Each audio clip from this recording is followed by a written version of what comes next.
Moi, c'est Mo. Je suis actuellement bénévole dans le cadre du défilé Le Cri de l'Art. Aujourd'hui, on est chargé de médiation et de création artistique et donc de créer un lien avec les créateurs. Donc aujourd'hui, nous sommes avec Johan et nous allons donc commencer l'interview liée à la rencontre du Cri de l'Art. Ok. Moi, je suis Léa Marie Rassoanandrasana et je suis celle qui qui organise l'interview avec Mo. Et on est là aujourd'hui pour exactement l'interview de Johan. Johan, est-ce que tu veux te présenter ? Oui, donc moi c'est Johan, c'est l'avocat. Donc Johan, alias Jocast pour Jocast Création. Et aussi connu sous le nom de Daisy 007 dans la ballroom. Voilà. Donc je suis créatrice d'accessoires, donc de harnais, chokers, ceintures, etc. En matière recyclée. Ok, super. On va essayer on va partir sur la partie ton expérience humaine en fait à travers ton art et essayer de te découvrir à travers plusieurs spectres en fonction des questions qu'en fait on a prévu de te poser. Pour la première question, à quel moment c'était le déclic pour toi de faire des harnais ? Alors, très bonne question. Donc moi, les harnais, donc ça m'a toujours intéressé un peu de porter des accessoires, des bijoux de corps qui subliment un peu des tenues plutôt simples en fait. Ne serait-ce que pour la sensation du porter et de se sentir un petit peu apprêté, même si c'est très simple comme accessoire. Et le fait d'en fabriquer, je dirais que c'est peut-être le fait d'en vouloir et de pas forcément avoir les moyens de s'acheter toute une garde-robe d'accessoires. Et donc je me suis dit pourquoi pas les faire moi-même avec du bric-à-brac. Donc à la base j'ai commencé avec du tissu que j'ai recyclé. Et puis après je me suis dit pourquoi pas les faire en chambre à air, comme j'ai vu que c'était une matière qui s'utilisait dans la maroquinerie. J'avais vu ça à Paris. Et après je me suis dit pourquoi pas m'y mettre vu que c'est gratuit et que ça peut se trouver un peu n'importe où quoi. Vu que les magasins de vélo en fait jettent ça à la poubelle. L'eau s'invite à nous, c'est génial. Une petite goutte de pluie, est-ce qu'on rentre ? Oui, je pense qu'on va pas mouiller le micro. Voilà, on va pas mouiller le micro. Et puis même se mouiller nous, notre corps. On est toujours à l'expérience humaine. Tu nous parlais de ton choix de matériaux et tu t'étais arrêté sur le fait c'était beaucoup utilisé en maroquinerie. Pour un peu plus de détails sur cette question, comment tu définirais ton art ? C'est-à-dire comment est-ce que qu'est-ce qui s'exprime en fait à travers cette volonté de travailler cette manière ? Tu vois ? Est-ce qu'il y aurait des termes auxquels on pourrait venir décrire ce que tu fais, tu vois ? Dans ma façon de... Je trouve que c'est un peu flou comme question, si tu peux préciser. C'est-à-dire que... Alors, comment tu définirais ton art ? C'est-à-dire comment, quand tu crées, est-ce qu'il y a une vision un peu que tu aimerais qu'il y ait autour de cette créativité-là ? D'accord. Autour de la créativité ou de la création ? De la création ou de la créativité, en fait. Comment ça se déploie, tu vois Est-ce qu'il y a vraiment des mots que toi, tu pourrais mettre sur ce que tu fais Par exemple, si on parle de trucs techniques, c'est de l'upcycling. Si on parle du style de vêtements que tu crées, ça peut être un style alternatif, ça peut être un style plutôt grunge. Juste des mots qui, toi, t'es sensible pour parler de ton art, en tout cas. Alors, c'est pas simple. Après, ça peut être d'un point de vue culturel, ça peut aussi être d'un point de vue politique, ça peut, tu vois, il peut avoir plusieurs spectres en fait qui vient. Par exemple, si on venait à décrire ce que tu fais, qu'est-ce que toi tu aimerais plus qu'on dise de toi que juste d'un jugement premier en fait, tu vois, quand on regarde tes créations. Ouais. Dans tous les cas, moi je pense que l'art c'est politique. Voilà, même si on n'a pas envie de faire de la politique, dès qu'on commence à créer quelque chose, on dit quelque chose de soi, etc. Des harnais, c'est pas quelque chose d'anodin comme création. J'en suis bien consciente. Et moi, j'ai toujours eu un petit côté rebelle et très libre dans tout ce que j'ai entrepris. Et donc, pour moi, c'est... en fait, rien que le fait de porter un harnais, c'est déjà un statement, quoi. C'est déjà quelque chose d'assez fort pour parler de soi. Donc, moi, je pense que c'est un peu une prise de pouvoir sur son image et d'oser s'affirmer aussi.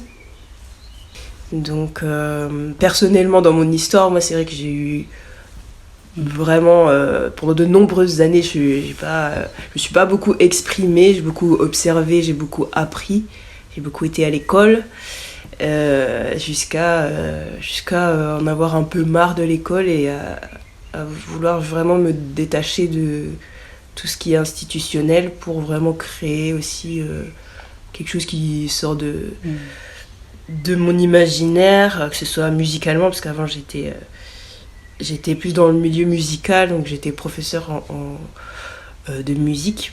Mais voilà, j'ai voulu créer en sortant de toutes les règles et de mes mains. Parce que ça, je connaissais pas trop. J'étais toujours dans les choses abstraites. Voilà, mais ça vide la tête aussi de pouvoir utiliser ses mains pour faire des choses. Peut-être ça a été un moyen de t'affranchir des conventions, un peu. Oui. Ouais, sortir d'un système qui te restreignait d'une certaine manière. Ouais, je dirais ça. Après, à la base, quand j'ai commencé à faire des harnais, c'était plus dans un but, comment dire, récréatif. Plus pour tester des choses, pour fabriquer des choses pour le plaisir, quoi. Et j'ai posté ça sur Instagram, j'ai vu que ça plaisait, que j'avais des commandes. Voilà, et en fait, j'ai mis super longtemps à me dire que j'allais vraiment lancer un business là-dessus, parce que souvent la société nous coupe un peu l'herbe sous les pieds en nous disant que on est des rêveurs, que ça peut pas vivre en allant fouiller les poubelles et en tapant du marteau et c'est bon, on va réussir à vivre de ça.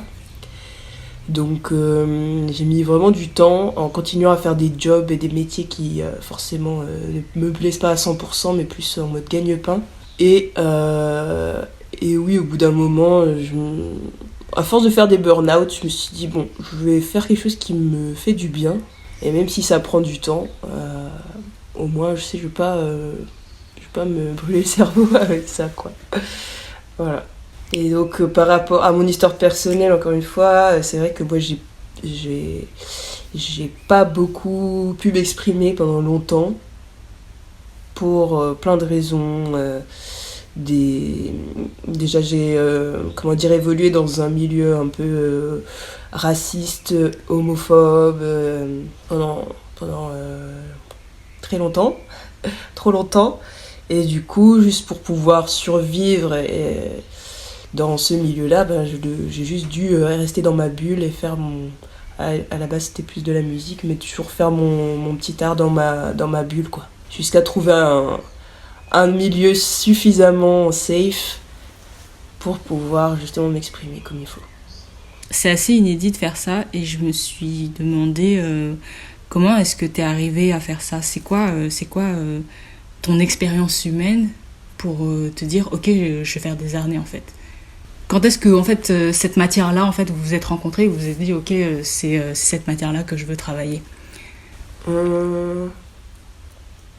C'est une très bonne question parce que j'avoue que c'est un peu flou pour moi dans mes souvenirs. J'ai l'impression que j'ai toujours voulu faire ça, même avant que je me découvre personnellement comme queer, parce que on va pas se mentir, c'est quand même un accessoire qui est très utilisé par cette communauté-là.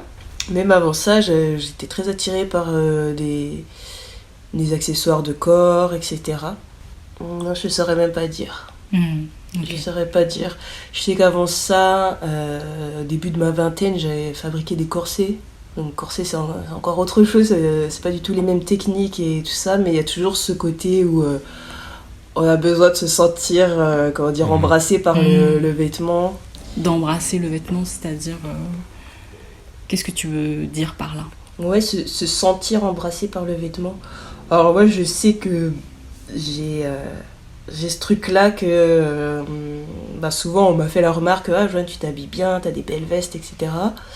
Et je pense que je me suis tellement sentie nulle et ne pas valoir grand-chose, pendant toute mon enfance, adolescence, etc.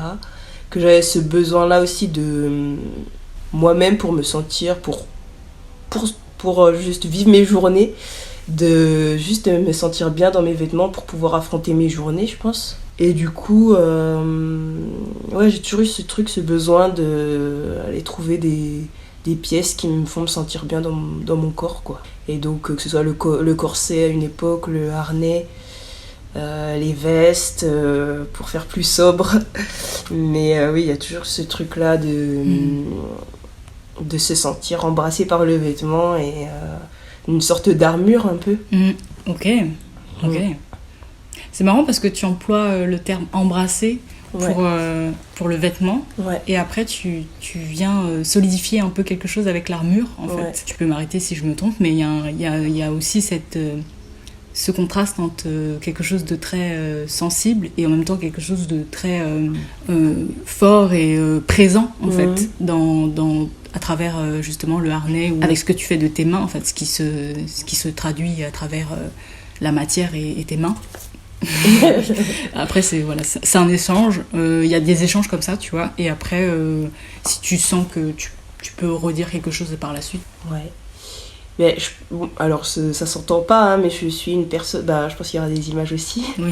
Je suis une personne racisée. J'ai des origines du Ghana et de Madagascar. Et de France aussi, un petit peu. Mais... dans le contexte politique d'aujourd'hui, on est quand même des populations qui sont ciblées par beaucoup de choses. Au moment des élections, l'année dernière, c'était un petit peu compliqué, ne serait-ce que de marcher dans la rue, même si on est à Rennes et que les résultats n'étaient pas si désastreux. Mais bon, si on regarde la France, ça fait un peu mal au cœur. Et du coup, il y a quand même ce besoin-là de se sentir juste légitime, d'exister, d'être là. Et je pense que ça aide aussi d'avoir une petite armure, d'avoir... en tout cas, moi, ça m'aide à me sentir bien, à me sentir moi, quoi. Et de ne pas oublier aussi que je sais faire des trucs, d'où je viens, etc. Et que peu importe le regard que je vais croiser, je n'oublie pas qui je suis et je suis là pour affronter ma journée, quoi. En plus, si on vient allier à la liberté, c'est parfait. Donc là on démarre un peu sur toute la conception, toute un peu la définition de sa propre liberté, aussi à travers l'être humain, à travers le vivant, mais aussi à travers ton art, à travers comment tu t'exprimes, à travers la matière aussi. L'idée, c'était de donner sa propre définition à chacun de la liberté. Enfin, définition. En fait, moi, par exemple, l'art, c'est un peu comme une fenêtre qu'on a laissée ouverte. Ça laisse entrer la lumière et en même temps, ça laisse entrer la liberté. Et je trouvais que c'était intéressant de donner un peu sa vision de sa propre liberté. Peut-être, Maud, tu veux donner une définition et on passe sur Joanne après. Pour moi, la liberté, c'est un complexe une notion assez conceptuelle, assez compliquée à définir. Parce que, on entend souvent l'être humain est un peu condamné à être libre. Mais en opposition, en tant que, encore une fois, personne queer, racisée, on a l'impression qu'à travers le monde qui nous entoure, on est un peu condamné justement à se faire retirer absolument tout ce qu'il nous faut pour vivre. Donc je trouve que c'est un concept qui peut être assez compliqué à définir à l'heure actuelle, parce qu'il y a une limite très floue entre notre individualité et les libertés qu'on a liées à ça. Donc pour la liberté, c'est quelque chose juste de très fragile et très complexe à obtenir. Merci. Oui, essayer de voir avec toi comment toi tu redéfinirais un peu ta propre liberté. Tu peux prendre ton temps, hein, ça c'est une question assez... Et tu peux prendre l'angle que tu veux pour répondre à la question. Exactement.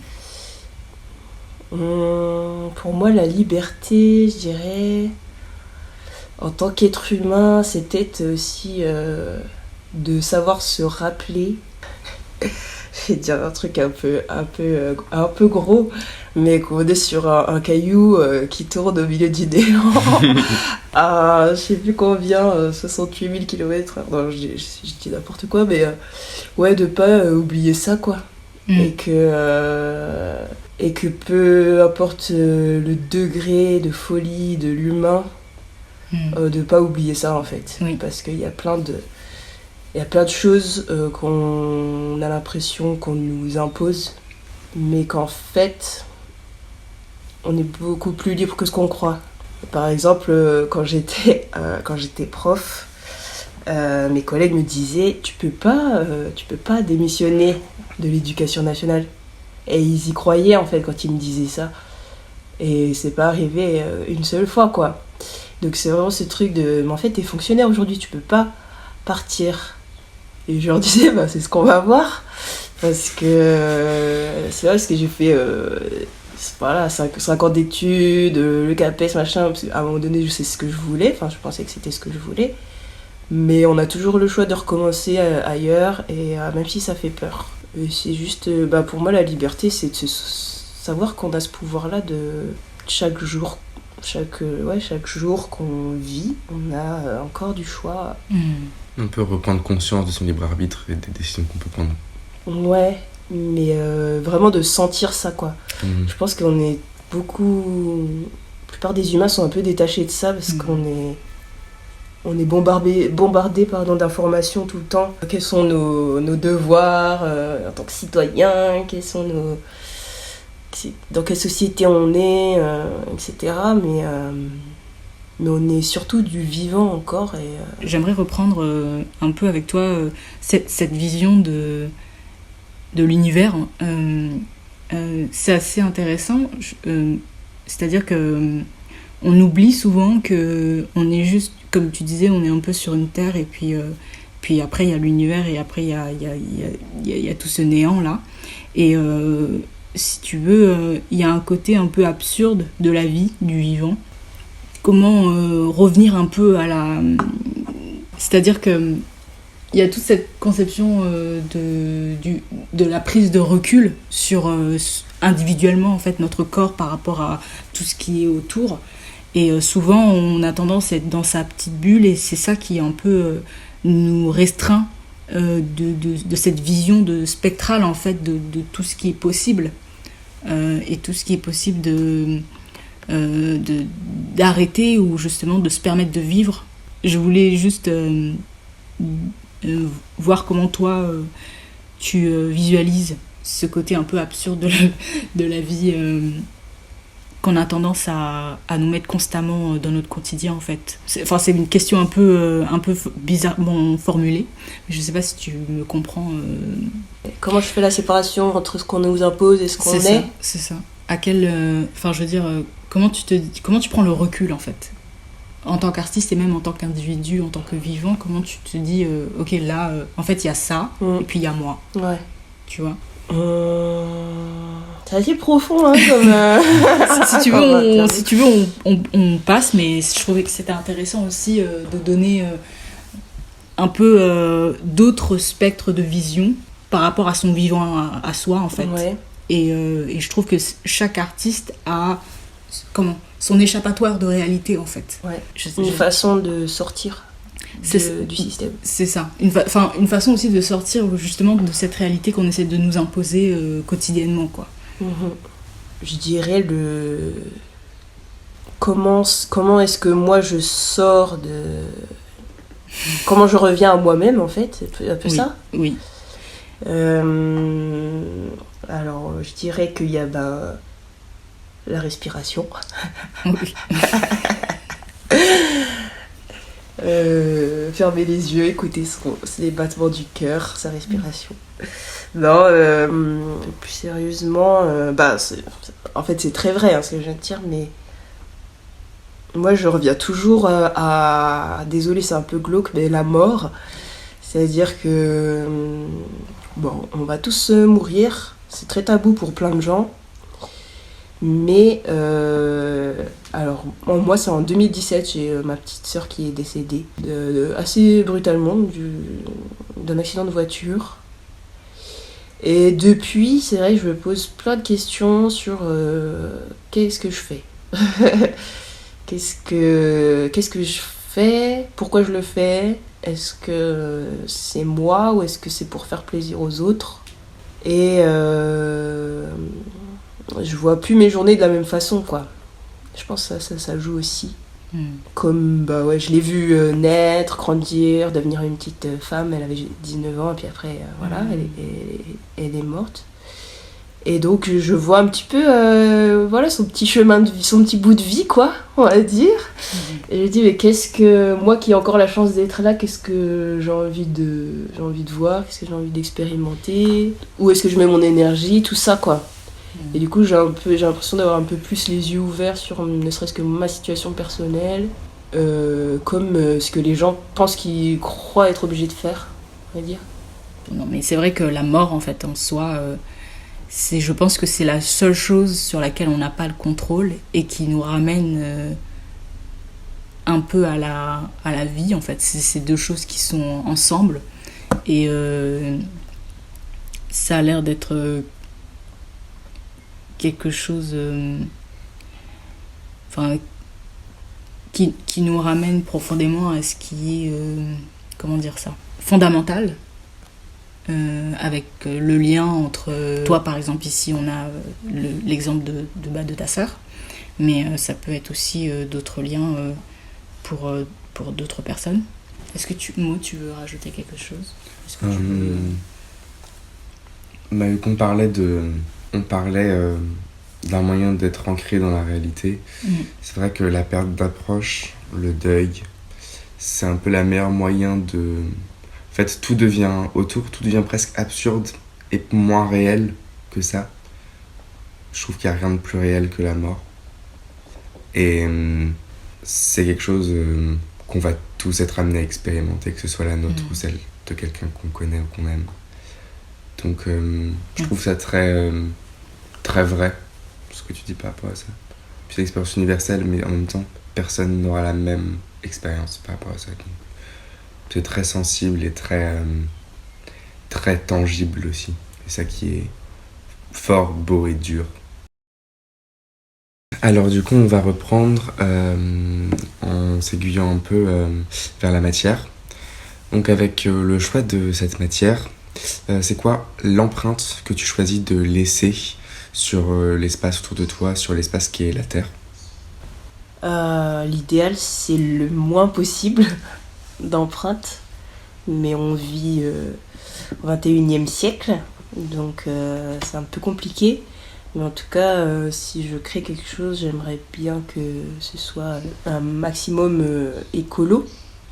Et donc la matière que j'utilise, c'est la chambre à air recyclée, hein. Je ne vais pas acheter des chambres à air pour faire mes harnais.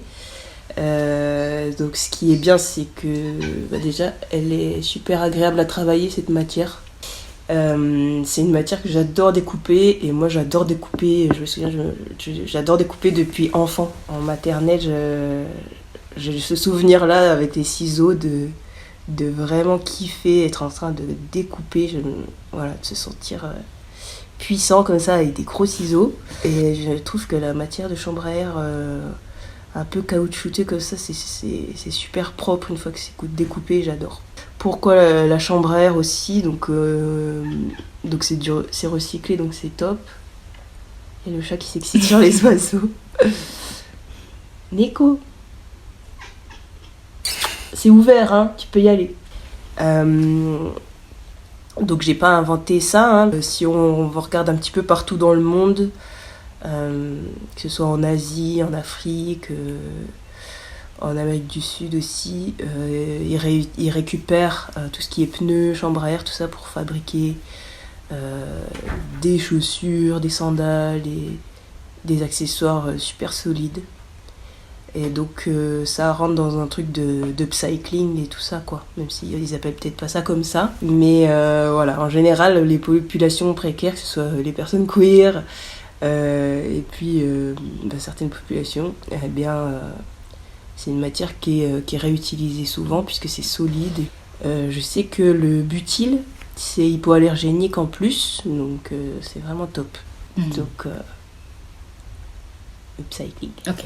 C'est le corps qui vient s'ajuster à l'harnais, ou est-ce que c'est l'harnais qui vient s'ajuster au corps? C'est le harnais qui vient s'ajuster.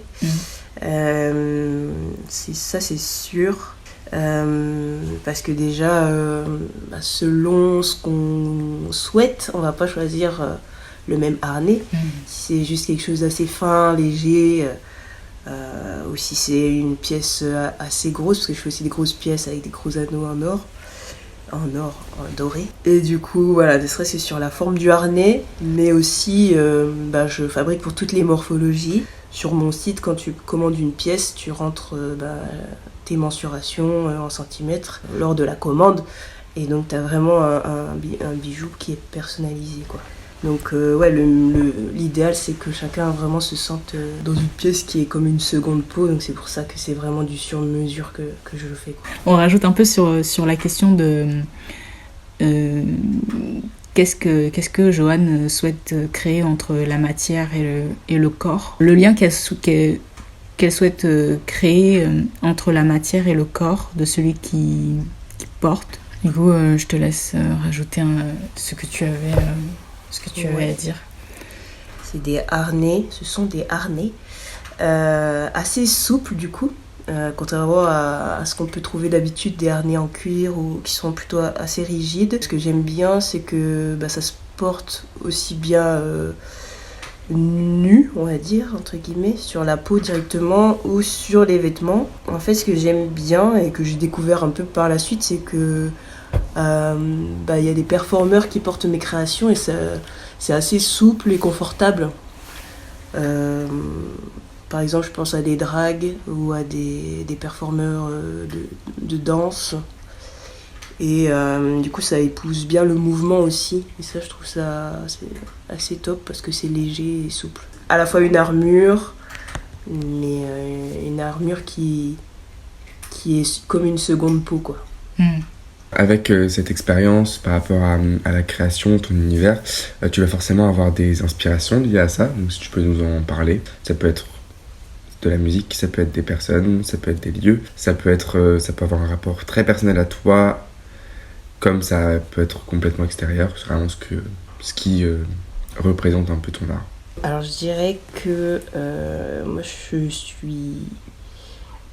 pas si je vais dire que je suis inspirée par elle, mais en tout cas ma mère, le fait de l'avoir observée toute mon enfance, parce qu'elle du coup elle faisait des tableaux, elle découpait du papier, elle faisait des collages, etc.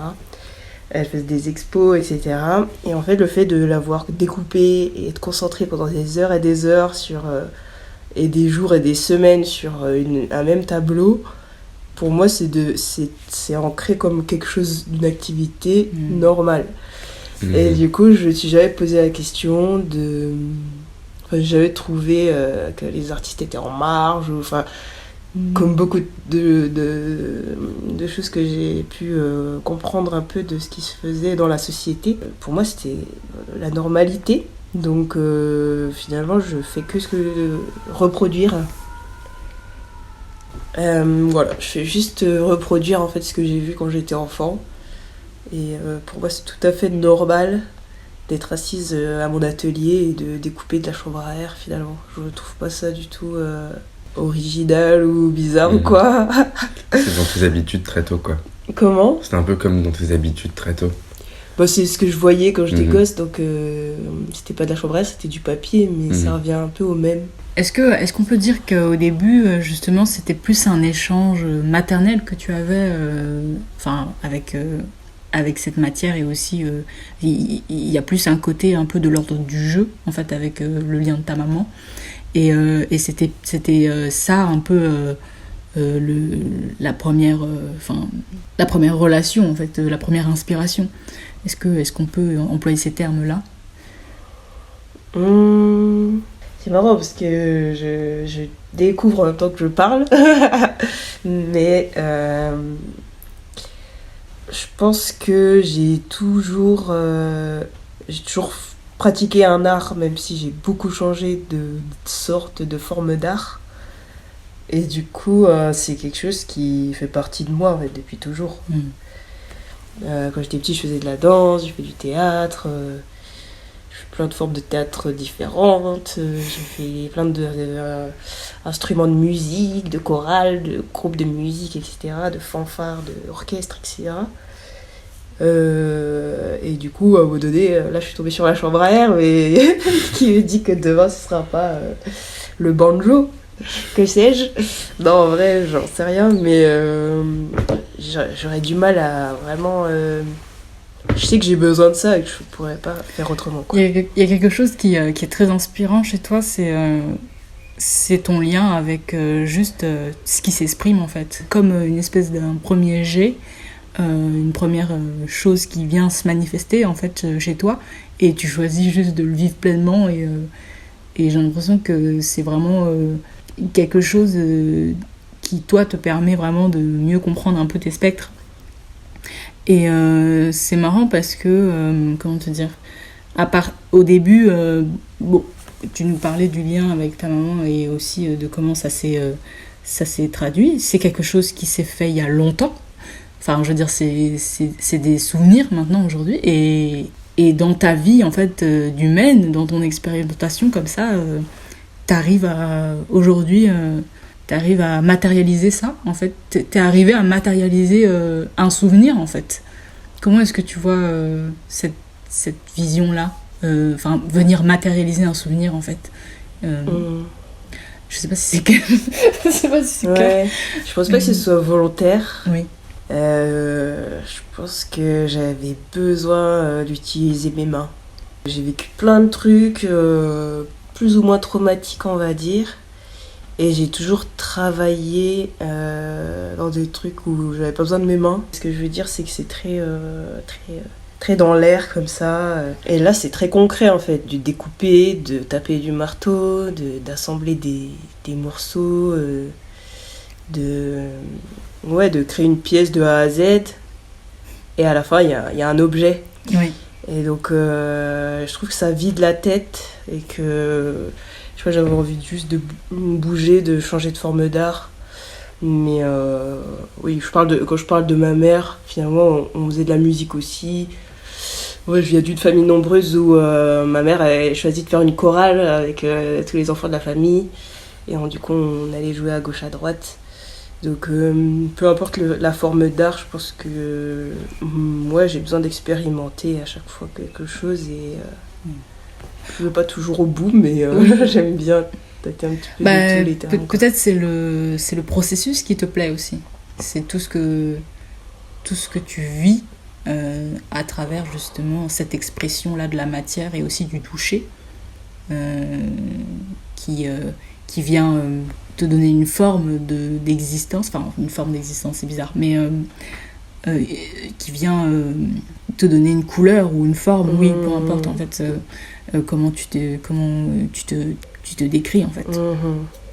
On va essayer, enfin là on va finir l'interview sur cette dernière question un peu complexe et un peu, je pense, c'est assez personnel. Pour toi, la définition la plus juste d'un créateur ou d'un designer? Alors moi je dirais que peu importe l'art qu'on fait, peu importe la forme d'art qu'on prend, un créateur, je dirais que c'est ce que j'étais pas jusqu'à ce que Enfin voilà, toutes mes années comment dire, j'ai fait des études de musique. Je me suis jamais sentie musicienne. J'ai fait un master de musicologie, j'ai fait le CAPES, le conservatoire, etc. En saxophone, en guitare, classique. Je me suis jamais sentie musicienne, artiste, créatrice, jusqu'à ce que ma petite sœur décède et que là je lance mes groupes de musique et que vraiment j'invente des chansons voilà. Donc pour moi un créateur c'est aller chercher de la matière, que ce soit sonore ou physique, de l'assembler, de l'agencer et en faire quelque chose de structuré quoi. Mais après il y a un milliard de façons de le faire quoi, et c'est à chacun de le faire venir de l'intérieur et pas juste Est-ce que c'est donc toi en fait tu utilises le terme faire venir de l'intérieur, donc c'est toi qui est dans un espace et tu t'inspires de l'extérieur et ça vient à l'intérieur, et c'est comme ça que c'est-à-dire que l'échange c'est extérieur, intérieur, et après tu redonnes à l'extérieur, ou alors justement ça vient de toi, ça vient de l'intérieur et tu redonnes à l'extérieur. Quel est ce lien avec l'espace en fait? Je vais essayer de formuler ça comme je le ressens. J'ai déjà entendu des gens dire j'ai peur de composer une musique parce que j'ai tellement de trucs dans ma tête que j'ai l'impression que je vais juste recopier quelque chose qui existe déjà, et j'ai peur que ce soit pas de moi. Et c'est pour ça que je dis qu'il faut que ça vienne de l'intérieur, parce que si tu t'amuses juste à prendre un truc à gauche plus un truc à droite, c'est de mettre de la colle tu vas créer quelque chose, mais c'est un peu comme une intelligence artificielle qui a accumulé des infos et qui voilà. Mais je pense que les gens qui créent vraiment quelque chose, c'est qu'ils rajoutent leur petite patte à des choses forcément qu'ils ont vues à gauche à droite, puisqu'on est tous là avec nos yeux et nos sens, et on ne peut pas juste créer quelque chose de zéro, ça n'existe pas. Mais de sentir en soi qu'est-ce qu'on a et qu'est-ce qui nous plaît et qu'est-ce qu'on a envie de faire naître au monde qui n'est pas encore là quoi. La définition du harnais pour toi? Alors c'est vrai que le harnais, on voit souvent ça comme une pièce on va dire très érotique, voire pornographique, un peu bondage comme ça. Moi c'est pas forcément ma DA, même si après les gens, une fois que c'est le harnais, ils font ce qu'ils veulent, hein. Mais justement moi j'aime bien assumer le côté queer, mais que tout un chacun peut s'approprier ces pièces-là quand même, et dans une esthétique un peu chic quoi. Après il y en a qui les portent torse-poil, ils font ce qu'ils veulent, c'est très beau aussi quoi. Moi j'utiliserais plus comme quelque chose de chic, comme une armure, comme je disais tout à l'heure. Il n'y a que les moldus qui porteront pas mes créations, voilà. Entendez ce que vous voulez par un moldu. Tu peux enchaîner sur justement sur tes inspirations matérielles, immatérielles, physiques, oratiques, je sais pas, plein d'autres façons qu'elles s'expriment en fait. Alors je vais pas faire une liste trop longue parce que sinon on est encore là demain, parce qu'il y a beaucoup de choses qui m'inspirent. Moi je suis née dans un village où il y avait 140 habitants dans le nord-est de la France, et où j'ai vécu jusqu'à mes 18 ans, donc vraiment la forêt, la nature, et marcher en forêt, être dehors, les animaux, les chevaux, tout ça, c'est vraiment mon truc. J'aime beaucoup, j'ai un gourou qui s'appelle Sadhguru, donc la méditation, le retour à la respiration et tout ça, parce que on a besoin de, avec tout ce qu'on vit tous les jours, etc., de retourner à l'essentiel, c'est-à-dire l'être vivant que nous sommes. Juste respirer, sentir notre cœur, comme je disais tout à l'heure. Manger des fruits. Je dis des trucs bêtes, mais c'est vraiment simple. Et se baigner dans l'océan, si on a la chance. de le faire, même s'il fait pas beau. C'est encore mieux. Oui, en fait, moi je te coupe là parce que ça m'inspire vraiment ce que tu dis. Le rapport avec l'eau, tout à l'heure, sur le chemin, Ouais. on a un peu, tu nous as un peu parlé de tes bains dans l'eau. Il y a un rapport très profond en fait que tu as avec l'eau. Peut-être ça n'a rien à voir avec, mais peut-être ça te parle ça quelque part. Moi personnellement, je sais que l'eau ça me fait vraiment changer d'état d'esprit. C'est-à-dire je peux avoir la tête pleine, je peux avoir 1000 soucis, les traumas qui ressurgissent, tout ça. Je prends une douche froide et j'ai l'impression que je repars à zéro. Donc l'eau froide, je dirais même. L'eau froide, les bains de la Saint-Sylvestre, même si j'y vais pas tous les ans non plus, on peut pas déconner, mais non, j'aime bien me baigner quand il fait pas beau dans l'eau froide de la Bretagne. Et oui, l'eau on est composé à, je sais plus, 75% d'eau, donc on est un peu sain aussi. Ce qui m'inspire, c'est le mouvement aussi, parce que des fois on est pareil, moi je suis une personne qui a à cause des traumas, une espèce de fragilité psychique, on peut dire ça comme ça, de dépression depuis un peu toujours, régulièrement. Et je sais que ce soit l'eau froide ou la danse, le mouvement, c'est des choses qui me permettent de sortir du fond du lit et de tout ça, quoi. Oui, en fait, ça va venir un peu transformer toutes ces vibrations un peu fortes et, on va dire, négatives en soi. Et elle va venir transformer cette information et rendre quelque chose d'un peu plus calme, d'un peu plus doux. Et aussi, est-ce que pour toi c'est une manière aussi, le mouvement ou par exemple la nature ou l'eau, est-ce que ce sont des matières justement ou des formes qui justement permettent, qui viennent à la traduction en fait, qui viennent traduire le corps et dire ok, là ça va pas bien, on va faire ça et ça va transformer un peu cette émotion. Ouais, pour moi c'est un peu ça, quoi. Vraiment retourner à l'essentiel,